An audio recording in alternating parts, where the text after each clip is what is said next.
السلام عليكم ورحمة الله وبركاته. الحمد لله رب العالمين، والصلاة والسلام على أشرف الأنبياء والمرسلين وآله وأصحابه أجمعين. أما بعد، فأعوذ بالله من الشيطان الرجيم. بسم الله الرحمن الرحيم. قل هو الله أحد الله الصمد لم يلد ولم يولد ولم يكن له كفوا أحد. صدق الله المولانا العظيم. আলহামদুলিল্লাহ, আল্লাহ পাকের মেহেরবানি, আল্লাহ পাকের ইহসান। এটি আমাদের আল আকিদাতুল তাহাওয়িয়া কিতাব থেকে আমাদের এটি দশম দর্স। আমাদের আলোচনা চলছে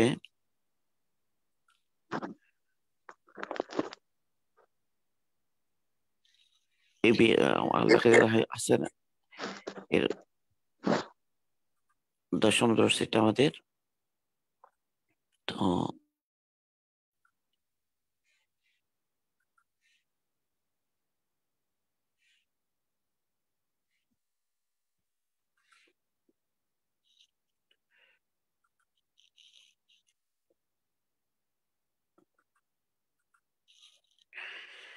আমরা আলোচনা করেছিলাম শুরুতে, এখানে যেটা ইমাম তাহাবী রাহিমাহুল্লাহ লিখেছেন যে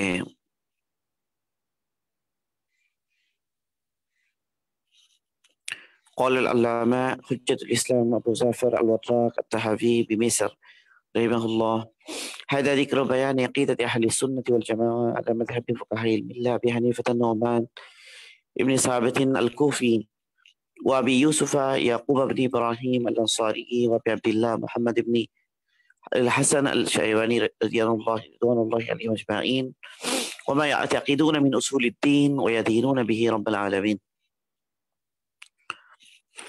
তো এই অংশের অনুবাদ আমরা করেছি।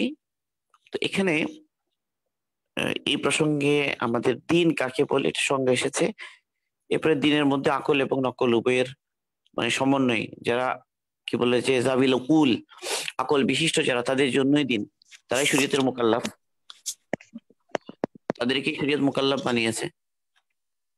তো এই জন্য শরীয়তের মুকাল্লাফ যে হবে তাকে শরীয়ত মানতে হবে। তো এই হিসাবে আমরা আকল এবং নকলের সমন্বয় সম্পর্কিত কিছু আলোচনা করেছি। এরপর এখানে যে বিষয়টা গুরুত্বপূর্ণ সেটা হলো ওমা ইয়াতাকিদুনা মিন উসুলিদ্দিন। উসুলুদ্দিন বলতে কি বোঝায়, এই বিষয়টা অনেক গুরুত্বপূর্ণ। ওমা ইয়াতাকিদুনা মিন উসুলিদ্দিন, তারা দিনের মৌলিক বিষয়সমূহ থেকে যা তারা বিশ্বাস করতেন,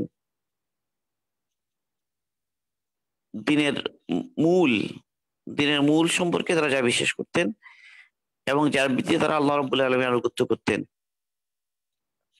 ওমা ইয়াতাকিদুনা মিন উসুলিদ্দিন ওয়ায়াদিনুনা বিহি রাব্বুল আলামিন।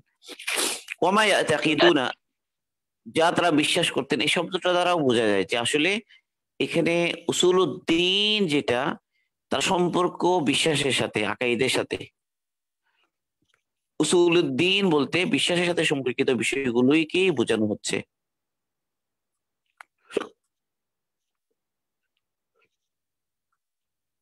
এখন উসুলুদ্দিনের সংজ্ঞাটা কি, উসুলুদ্দিন এটার কি সংজ্ঞা, এটা প্রথমে বোঝা দরকার। তো দিনের সংজ্ঞা তো আমরা আলোচনা করি, উসুলুদ্দিনের সংজ্ঞাটা গুরুত্বপূর্ণ। সেটা হচ্ছে ইলমুন ইউবহাসু ফিহি আন আসমাইল্লাহি ওয়া সিফাতিহি ওয়া আফআলিহি ওয়া আহওয়ালিল মাখলুকিন মিনাল মালাইকাতি ওয়াল আম্বিয়া ওয়াল আউলিয়া ওয়াল আইম্মা ওয়াল মাবদা ওয়াল মাআত আলা কানুনিল ইসলাম লা আলা উসুলিল হুকামা তাহসিলান লিল ইয়াকিন ফিল আকদিল ঈমানি ওয়া রাফআন লিশুবহাত।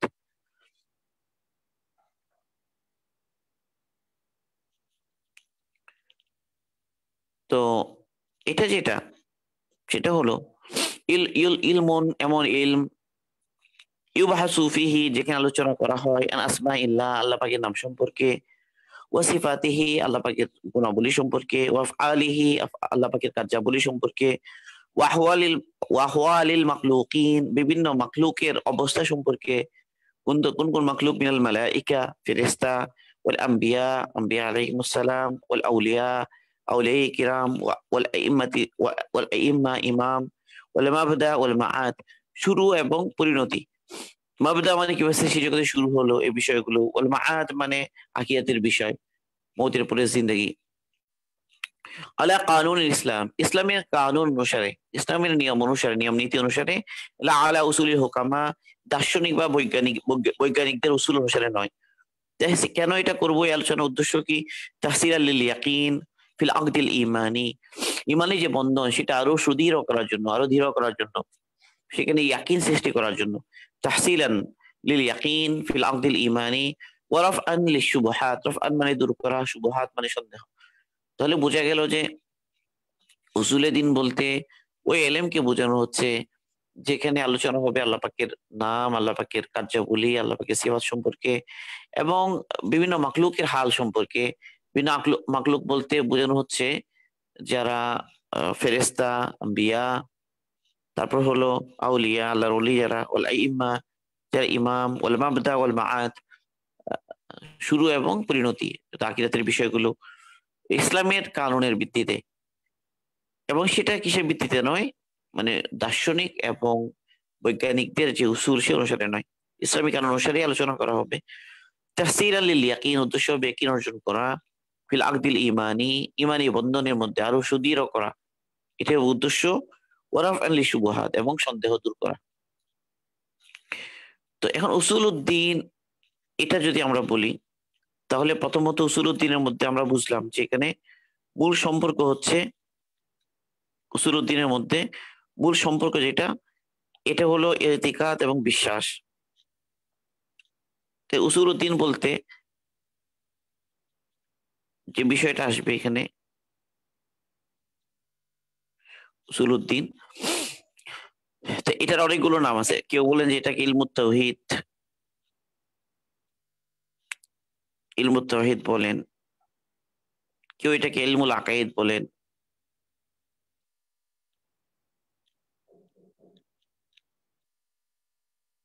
ইলমুল আকাইদ বলেন, কেউ এটাকে ইলমুল কালাম বলেন।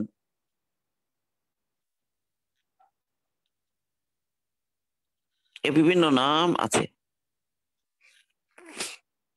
ইলমুত তাওহীদ, ইলমুল আকাইদ, ইলমুল কালাম, এ বিভিন্ন নামে এই উসুলউদ্দিন এর আলোচনা আসে। তো অনেকে আছেন যারা মানে ইলমুল কালাম এর প্রসঙ্গ এনে এটার নিন্দা করেন বা এটা অপছন্দ করেন, এটার বিপক্ষে বলেন।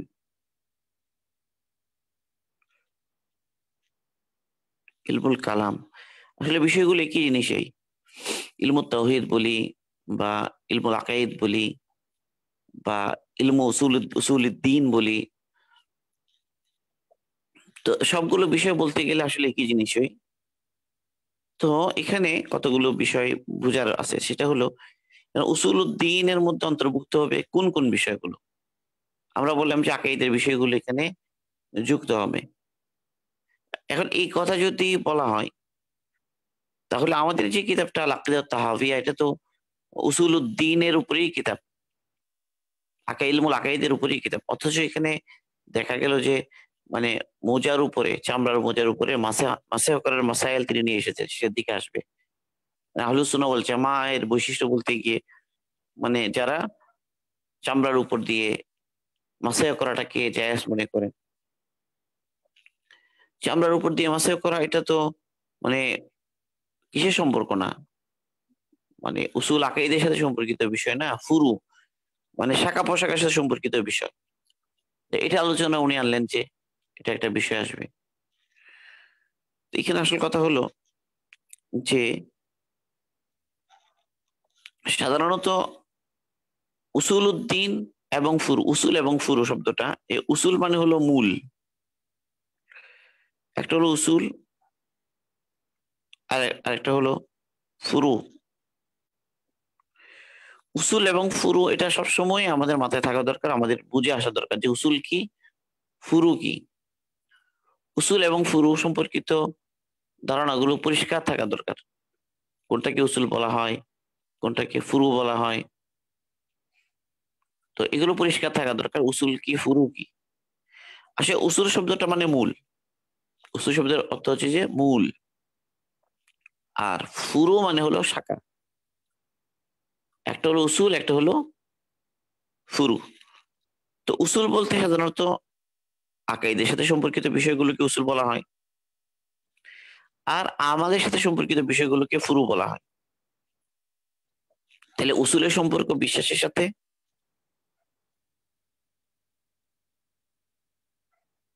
আর ফুরুর সম্পর্কটা হলো আমালের সাথে।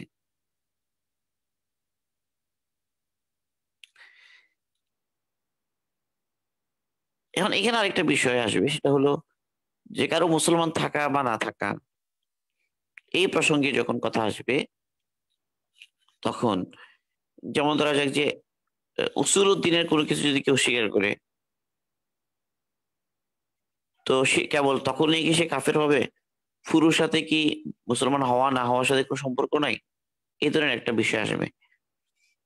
এখানে একটা জিনিস খেয়াল করতে হবে যে আসল কথা হলো ফুরু এর মধ্যেও যে সমস্ত বিষয় অকাট্য দলিল দ্বারা প্রমাণিত, যেমন সলাদ, যেমন সওম, আরো অন্যান্য গুরুত্বপূর্ণ বিষয় যেগুলো অকাট্য দলিল দ্বারা প্রমাণিত, এরকম কোন জিনিসকে যদিও বা কি যদি কেউ স্বীকার করে, তাও সে কাফের হয়ে যাবে। অথচ সেগুলো তো আমলের অংশ, আমলের অন্তর্ভুক্ত।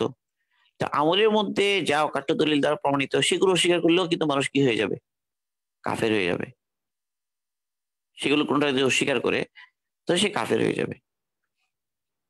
তাহলে কারো কাফের হওয়া না হওয়ার বিষয়টা, এটা সম্পর্ক হলো অকাট্য বিধানের সাথে বা অকাট্য বিষয়গুলোর উপরে, যেটাকে জরুরিয়াত দিন বলা হয়। দিন হিসেবে যে সমস্ত জিনিস জরুরি মনে করা হয়, এমন হতে পারে যে দিনের মধ্যে কোনো একটা বিষয় মুস্তাহাব, কিন্তু এই মুস্তাহাব বিষয়টা অকাট্য দলিল দ্বারা প্রমাণিত। কিংবা দিনের মধ্যে কোনো একটা বিষয় জায়েজ, যেমন এই যে চামড়ার মোজার উপরে মাসাও করা, এটা এমন একটা মাসাইল, কেউ যদি এটা সারা জিন্দগিও আমল না করে কোনো সমস্যা নেই।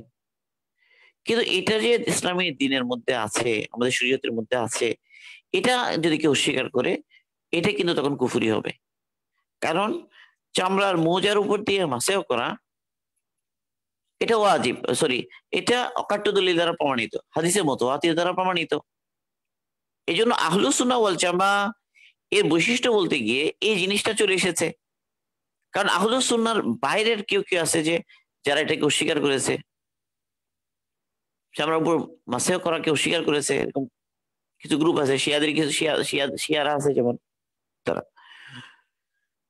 তো কথা হলো যে চামড়ার উপরে মাসেও করা এটাকে জায়েজ জিনিস, এটা চামড়ার মোজার উপরে মাসে যদি কেউ সারা জিন্দগি নাও করে তাও কোনো সমস্যা নেই, এটা কেউ বলবে না যে সে একটা আমল করে নেই, কথা কেউ বলবে না।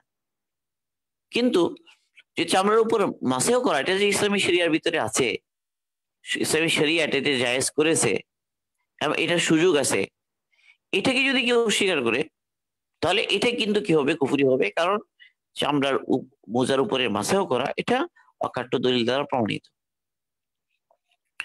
তাহলে এই কথা এখানে প্রশ্ন আসবে না যে এটা একটা আমলের বিষয় হওয়া সত্ত্বেও এখানে কেন এসে গেল। তাহলে এটা এসে গেছে আকিদাতুত তাহওয়ীতে, এই প্রসঙ্গটা যৌক্তিক কারণে, সেটা হলো আরেকটা দিক চিন্তা করে। এই জন্য আসলে উসুল বলতে অনেকে বলে যে যেগুলো কদই দলিল দ্বারা, অকাট্য দলিল দ্বারা প্রমাণিত বা প্রতিষ্ঠিত, সেগুলো হচ্ছে উসুল বা আসল বা মূল। আর যেগুলো জন্নি, এগুলো তারপর এটা হচ্ছে, কেউ কেউ বলেন যে এটা শাখা, এভাবেও কেউ কেউ বলেন, মানে দলিলের ভিত্তিতে, মানে আসল মূল এবং শাখা বলেন, দলিলের মানে অকাট্যতার দিক দিয়ে চিন্তা করে। কিন্তু উসুলুল দ্বীন এই শব্দটা সাধারণত ব্যবহার করা হয় যে আকাইদের সাথে সম্পর্কিত বিষয়গুলোর দিকে খেয়াল করেই, যেটা এখানে ইয়াতাকিদুনা ওয়ামা ইয়াতাকিদুনা মিন উসুল দ্বীন শব্দটা থেকে বোঝা যায়।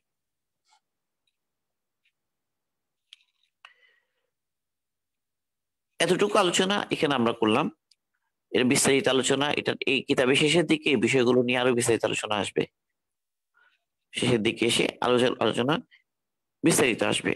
এরপরে এখানে আরেকটা বিষয় গুরুত্বপূর্ণ, সেটা হলো ইলমুল কালাম এর ব্যাপারে, যেটা অনেকে মানে ইলমুল কালাম শব্দটা শুনলেই মানে তারা মনে করেন যে কালামি বা বিতরণের কথা অনেকে বলে থাকে, এটার প্রয়োজনীয়তা অনেকে অস্বীকার করে।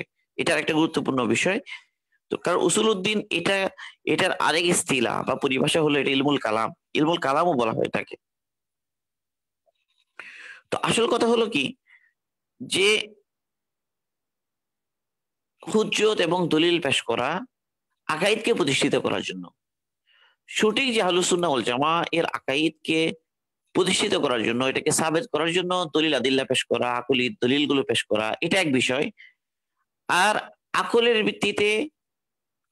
ভিত্তিতে কোনো একটা বিষয়কে আকাইদের অন্তর্ভুক্ত করে দেয়া বা আকাইদ প্রমাণ করা, এটা আরেক বিষয়।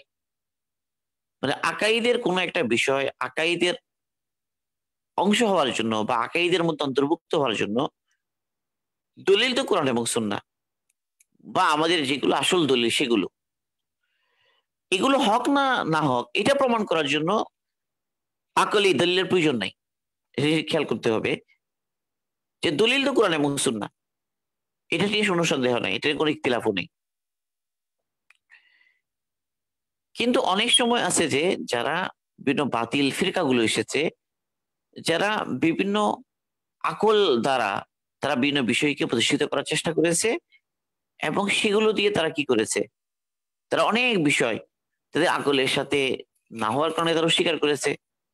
অনেক বিষয় আছে যে মুতাজিলা এবং অন্যান্যরা, তো তাদের বিপরীতে আলোচনা করতে গিয়ে, তাদেরকে রদ করতে গিয়ে এখন আহলুস সুন্নাহ ওয়াল জামাআহ এর যে মূল আকাইদ গুলো এটাকে প্রতিষ্ঠিত করতে গিয়ে পরবর্তী কোন কিছু আকলি দলিল তারা কি করেছেন, পেশ করেছেন। তারা কিছু যুক্তি তর্কের অবতারণা করেছেন। তো এটার উদ্দেশ্য ছিল আহলুস সুন্নাহ ওয়াল জামাআহ এর আকাইদকে আসলে কি করা, প্রতিষ্ঠিত করা, অন্যদেরকে রদ করার জন্য। তাহলে এটার উদ্দেশ্যটা মহৎ এবং ভালো। এই জন্য উলামাদের কেউ বলেছেন এবং উলামাদের মধ্যে অনেকেই এটা চর্চা করেছেন, এবং আবু হানিফা রাহিমাহুল্লাহ ওনার থেকে এটা পাওয়া যায়, শাফিঈ থেকে পাওয়া যায়, আরো অনেকের থেকে এই ধরনের দলিল পেশ করা, যেগুলো আকলি দলিল আকাইদ পেশ করার জন্য এটা পাওয়া যায়। এবং তারা এগুলো চর্চাও করতেন এবং অনেককে চর্চা করার জন্য নির্দেশও দিতেন। তারা বলতেন যে তোমরা এটা চর্চা করো। এই যে ওলামাদের কেউ বলেছেন যে এটা চর্চা করাটা ফরজে কিফায়া, একদল মানুষ এরকম থাকা দরকার যারা এটার উপরে বিশেষজ্ঞ হবেন, জ্ঞানী হবেন, যেগুলো সন্দেহ শুবহাত যখন আসবে সেটা রদ করার জন্য তারা এই ময়দানে তারা কাজ করবেন। একটা বিষয় যে সব বিষয় সবার জানতে হয় না, এটা এক জিনিস। সব বিষয়ে সবার বিশেষজ্ঞ হতে হয় না, সব বিষয়ে সবার বিশেষজ্ঞ হওয়ার দরকার নেই, ডাক্তার সবার হওয়ার দরকার নেই। কিন্তু রুগী রুগী যখন মানুষ হয়ে যায় তখন তার সবাইকে ডাক্তারের কাছে যাওয়াটা কি হয়, জরুরি হয়। তো ডাক্তার সবাই হয় না, তো ডাক্তার থাকা জরুরি, যেন রুগীর সৃষ্টি হলে এই রুগীদেরকে চিকিৎসা দেয়া যায়। এভাবে সব বিষয়, যেমন ফকি হওয়া সবাই জরুরি না, কিন্তু ফিকহি মাসাইল সবার দরকার। যখনই কারো ফিকহি মাসাইলের প্রয়োজন হবে তখন তারা ফুকাহাদের কাছে যাবে। ঠিক তেমনি এই ইলমুল কালাম এর বিষয়টাও এরকম একটা বিষয় যে সম্পর্কে জ্ঞানী মানুষ উম্মতের মধ্যে থাকা দরকার, বা ওই সময় এটা একটা প্রয়োজন পড়েছে এবং যুগে যুগে এটার প্রয়োজন হবে। এমন না যে ওই যুগে একটা যুগে এটার প্রয়োজন শেষ হয়ে গেছে, ভবিষ্যতে এটার আর প্রয়োজন পড়বে না, ব্যাপারটা আসলে এরকম নয়।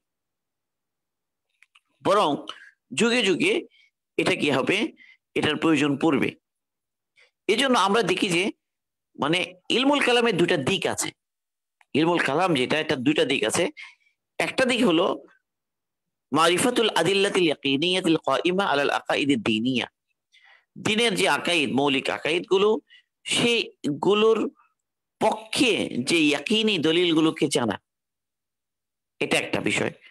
আরেকদিক হলো নকদুদ দাকিল মিনাল আফকার আলাল বাশার আজমাইন ওয়া দাফউহা আন তাকুনা ফাইদাতাল লাহুম ফিল হায়াতিদ দুনিয়া। একটা বিষয় যে মৌলিক আকাইদ যেগুলো আছে সেই আকাইদ গুলোকে কি করা, এগুলোর ইয়াকিনি দলিলগুলোকে জানা, এগুলো আমাদের সামনে থাকে। দুই নম্বর একটা বিষয় সেটা হলো যে অনেক সময় মানুষের চিন্তা, মানুষের মাথায় অনেক ধরনের চিন্তা, দর্শন, ফিলোসফি, বাতিল ধারণা মানুষের ভিতরে ঢুকে যায়। এগুলো যুগে যুগে সবসময় ঢুকবে, যেন এখনো ঢুকছে বিভিন্ন বিষয়।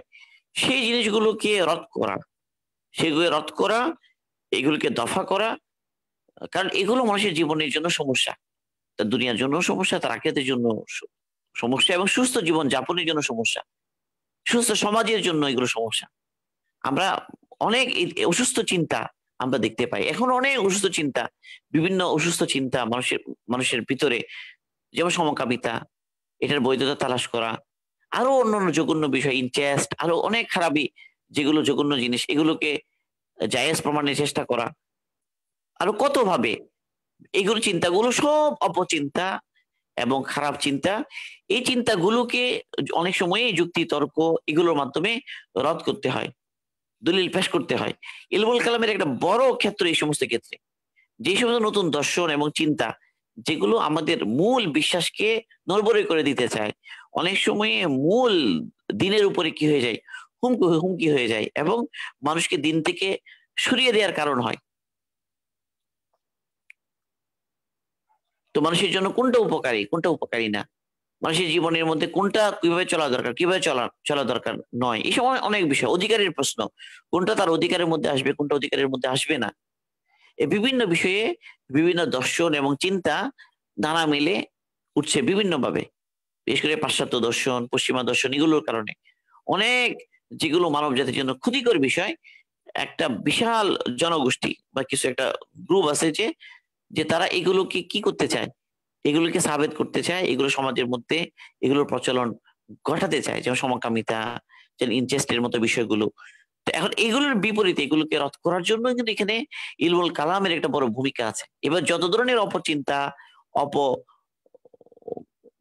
মানে বিশ্বাস, এগুলো দানা মেলে উঠবে, এগুলো রদ করার জন্য যুগে যুগে ইলমুল কালামের প্রয়োজন হবে। ইলমুল কালামের বিষয়টা এমন নয় যে এটার প্রয়োজনীয়তা এক যুগে ছিল, এখন ফুরিয়ে গিয়েছে, আর দরকার নাই, এরকম নয়, বরং সব সময় এই বিষয়গুলো লাগবে। এবং আমরা যদি আসলে আম্বিয়া আলাইহিসসালামের জিন্দেগি দেখি, আম্বিয়া আলাইহিসসালাম যে তারা দাওয়াত পেশ করেছেন, তো অনেক ক্ষেত্রে দেখা যাবে যে আম্বিয়া আলাইহিসসালাম তারাও ওই সমস্ত হুজ্জত এবং আকলি দলিলগুলো পেশ করতেন, ওই বিতর্কগুলো তারা করেছেন কাফিরদের সাথে, এগুলো বিভিন্ন জায়গায় আছে। যেমন নূহ আলাইহিসসালাম যখন তাদেরকে দাওয়াত দিচ্ছিলেন, নূহ আলাইহিসসালামের কওমের সাথে, এবং তাদের সাথে বাক বিতণ্ডা হচ্ছিল, এবং নূহ আলাইহিসসালাম বিভিন্ন হুজ্জত কায়েম করতেছিলেন, বিভিন্ন আকলি দলিল পেশ করছিলেন, যে নিয়ে তার সাথে ওদের বহস হচ্ছিল। তো সেখানেও তারা এক পর্যায়ে নূহ আলাইহিস সালাম কি কথা বলেছে, যে ক্বালু ইয়া নূহু ক্বাদ জাদালতানা ফাআকসারতা জিদালানা, হে নূহ তুমি তো আমাদের সাথে অনেক তর্ক বিতর্ক করছো এবং অনেক বেশি পরিমাণে হয়ে যাচ্ছে। এই তর্ক বিতর্ক এটা আসলে কি ছিল? এই যে তর্ক বিতর্ক, এটা কোনো ফুরুই বিষয়ে ছিল না, কোনো শাখা প্রশাখার মধ্যে ছিল না, বরং এগুলো ছিল তৌহিদের বিষয়ে, নবুয়তের বিষয়ে, হকের বিষয়ে, হককে অকাট্য দলিল দ্বারা সাবেত করতে গিয়ে নূহ আলাইহিস সালাম যুক্তি তর্কের অবতরণ করেছেন তাদের সাথে।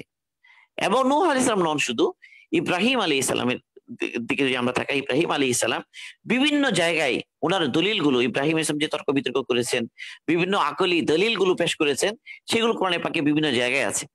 যেমন নিজের সাথে উনি কথা বলেছেন কতগুলো বিষয়, সেই বিষয়গুলো আসল কথা হলো এগুলো ওখানে যারা নক্ষত্র পূজারী ছিল তাদেরকে রদ করার জন্যই তিনি এভাবে বলেছেন। যেমন বলেছেন যে ফালাম্মা জান্না আলাইহিল লাইলু রাআ কাওকাবা ক্বালা হাযা রাব্বি ফালাম্মা আফালা ক্বালা লা উহিব্বুল আফিলিন, যখন রাত এলো তিনি দেখলেন যে নক্ষত্র, তো ইব্রাহিম আলাইহিস সালাম বললেন হাযা রাব্বি, ইহা আমার রব।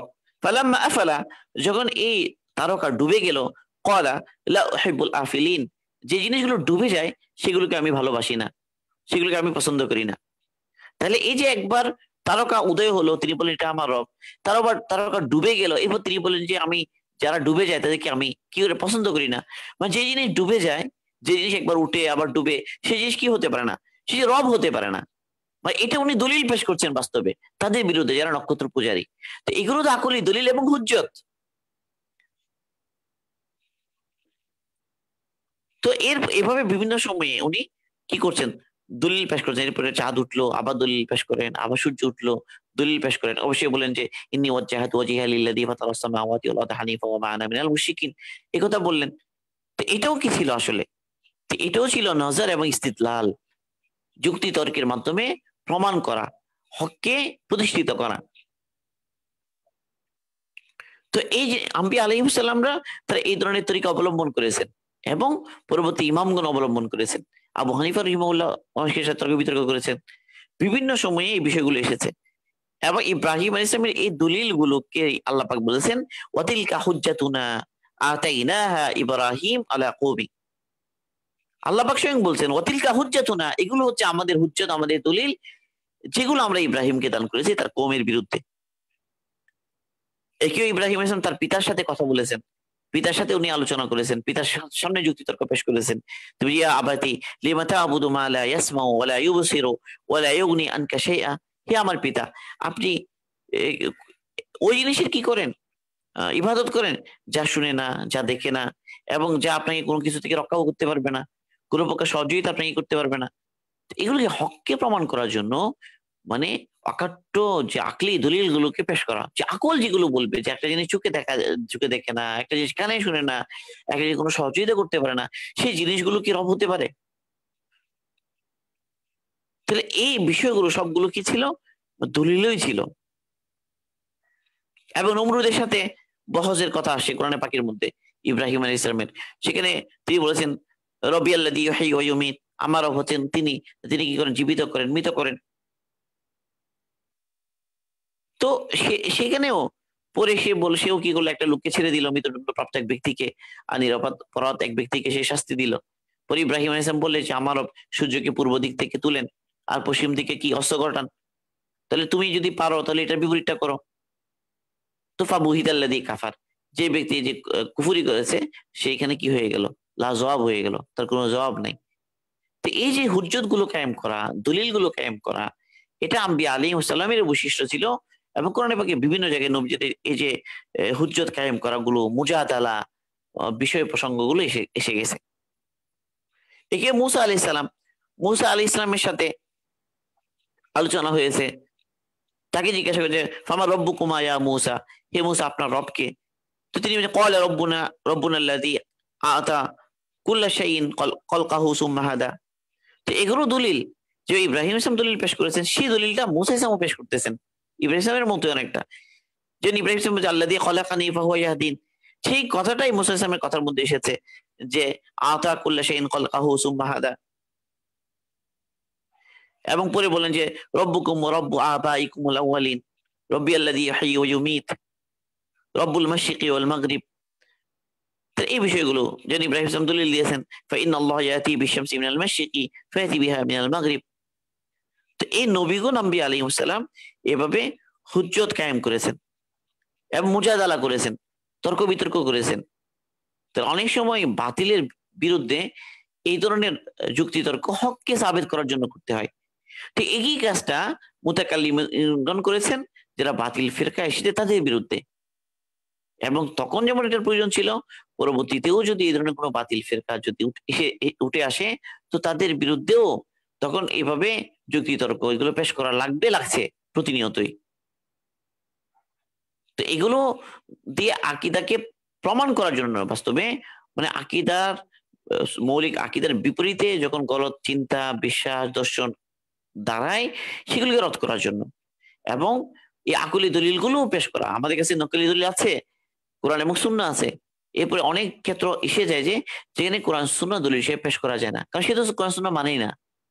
যে কোরআন সুন্নাহ মানে না তার সাথে যখন বহস করতে হয়, তার সাথে যখন যুক্তিতর্ক করতে হয়, তখন কোরআনের ওই দলিলগুলো দিয়ে তখন কি হয় না, লাভ হয় না। সে তো এটাকে মানেই না, সে বলে আমি যদি আল্লাহর কালাম মেনে নিই তাহলে তো কথা ছিল, আমি তো এটা আল্লাহর কালাম মানিই না। তো যখন যখন নাস্তিকদের সাথে যখন তর্কের প্রশ্ন আসে, বিতর্কের প্রশ্ন আসে, তখন এই দলিলগুলো পেশ করে লাভ হয় না, কারণ সে তো এটাকে মানেই না।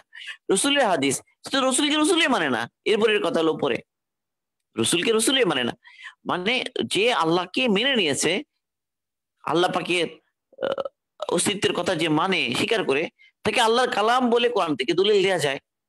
কিন্তু যে আল্লাহ পাক কি মানে না, তার জন্য দলিল গুলো তখন এই দলিল গুলো পেশ করে সেখানে লাভ হয় না, তখন সেখানেই ওই অন্য অন্য আকলি দলিল গুলো পেশ করতে হয়। যেন ইমাম আলী রহিমাহুল্লাহ যারা নাস্তিক ছিল ওই জামানায় তাদের বিরুদ্ধে পেশ করেছেন। তিনি বললেন যে আমি পথে নদী পড়েছে, নৌকা ছিল না, অনেক পেরেশান ছিলাম, পরে একটা গাছ কি হয়ে গেল, অনেকগুলো কাঠে বিভক্ত হয়ে গেল এবং সেই কাঠগুলো মিলে নৌকা হয়ে গেল। সেই নৌকাতে আমি চড়ে বসলাম, নৌকা অটোমেটিকলি আমাকে এসে কি এখানে নামিয়ে দিল। এবার তারা বলে কি হাস্যকর কথা, কি বলে। তো তিনি বললেন যে এটা যদি হাস্যকর হয় তো এই মহাবিশ্ব এটা কেমনে কোনো মাঝি ছাড়া নৌকা হতে পারে না, এগুলো অটোমেটিক হতে পারে না, যেহেতু বিশ্বজগৎ স্রষ্টা যারা হয়েছে কেমনে বিশ্বাস করো। তো এগুলো কি ছিল আসলে? এগুলো ছিল হুজ্জত ছিল, দলিল পেশ করা ছিল, এগুলো ইলমুল কালামেরই অংশ। সেটাই, তো ইলমুল কালাম হলেই সেটা নিন্দনীয় বিষয়, ঘৃণিত বিষয় এরকম নয় বিষয়টা, বরং এটার একটা প্রয়োজনীয়তা আছে এবং এটার একটা গুরুত্ব আছে। সেই জামানায় যেমন ছিল এই জামানেও এবং সামনে জামানেও এটার প্রয়োজন হবে। এতটুকু হচ্ছে আমাদের মোটামুটি এই বিষয়ে আলোচনা, যে তাহলে হকের পক্ষে কখনো বুরহান এবং হুজ্জত পেশ করতে হয়, কখনো দলিল পেশ করতে হয়, কোনো আকলি দলিল দিতে হয়। এবং কোরআনে পাকের মধ্যে এই বিষয়টা এসে গেছে, ওয়াজাদিলহুম বিল্লাতি হিয়া আহসান উদউ ইলা সাবিলি রাব্বিকা বিল হিকমা ওয়াল মাউইজাতিল হাসানা ওয়াজাদিলহুম বিল্লাতি হিয়া আহসান। আপনি আমার রবের দিকে ডাকুন কি হিকমতের মাধ্যমে এবং সুন্দর সুন্দর উপদেশের মধ্য দিয়ে, এবং ওয়াজাদিলহুম বিল্লাতি হিয়া আহসান, এবং আপনি তাদের সাথে উত্তম উপায়ে কি করুন, বিতর্ক করুন। উত্তম উপায়ে বিতর্ক, এখানে অনেক আকলি দলিল পেশ করতে হয়, অনেক হুজ্জত পেশ করতে হয়, আকলি অনেক বহস এখানে করতে হয়, যেটাকে ইলমুল কালাম হিসেবে বলেছেন কেউ। তো ইলমুল কালাম হলে এটা নিন্দনীয় বিষয়, ব্যাপারটা এরকম নয়, বরং এটা এভাবেই দলিল পেশ করতে হয়েছে যুগে যুগে। আম্বিয়া আলাইহিস সালাম পেশ করেছেন, পরবর্তী ইমামগণ পেশ করেছেন, এবং এই খেদমত গুলো যুগে যুগেই করতে হয়েছে।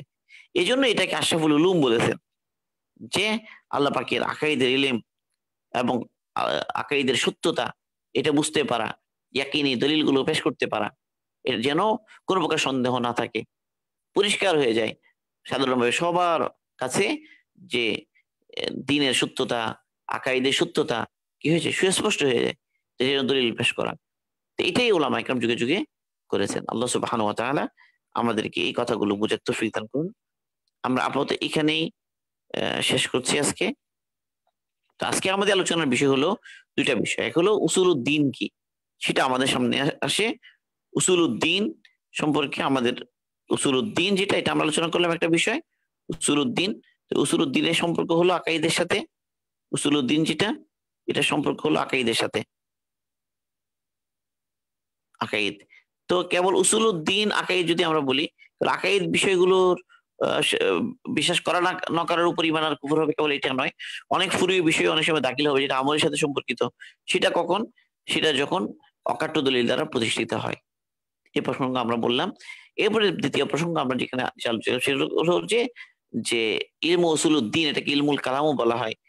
যারা মুতাকাল্লিমিন ছিলেন, যারা আহলুস সুন্নাহ ওয়াল জামার পক্ষে যারা কাল্লিম ছিলেন, তারা যে আসলে দ্বীনের খেদমত করেছেন এবং তাদের প্রয়োজনীয়তা সে যুগে ছিল এবং সব যুগেই থাকবে। মানে ইলমুল কালামের দুইটা দিক, একটা হলো সঠিক আমাদের যে বিশ্বাস, আকীদা এগুলোকে সাবেত করা ওই আকীদা দলিলের মাধ্যমে, অন্যদেরকে রদ করা এই ক্ষেত্রে কোনো সমস্যা আসলে। দুই নম্বর হলো যেসব ফাসেদ বিশ্বাস, চিন্তা, দর্শন যুগে যুগে হানা দেয়, গলত চিন্তা, অপবিশ্বাস, অপচিন্তা, সেগুলোকে রদ করা, যেন মানুষের দিল কি হয়, সুস্থ দিলের মধ্যে সুস্থ চিন্তা থাকে, মানুষের সুস্থ জীবন যাপনে যেন সহায়ক হয়। তো এটা একটা গুরুত্বপূর্ণ ক্ষেত্র। আল্লাহ পাক আমাদেরকে সঠিকভাবে বোঝার তৌফিক দান করুন। সুবহানাল্লাহি ওয়া বিহামদিহি, সুবহানাকাল্লাহুম্মা বিহামদিকা, আশহাদু আল্লা ইলাহা ইল্লা আনতা, আস্তাগফিরুকা ওয়া আতুবু ইলাইক।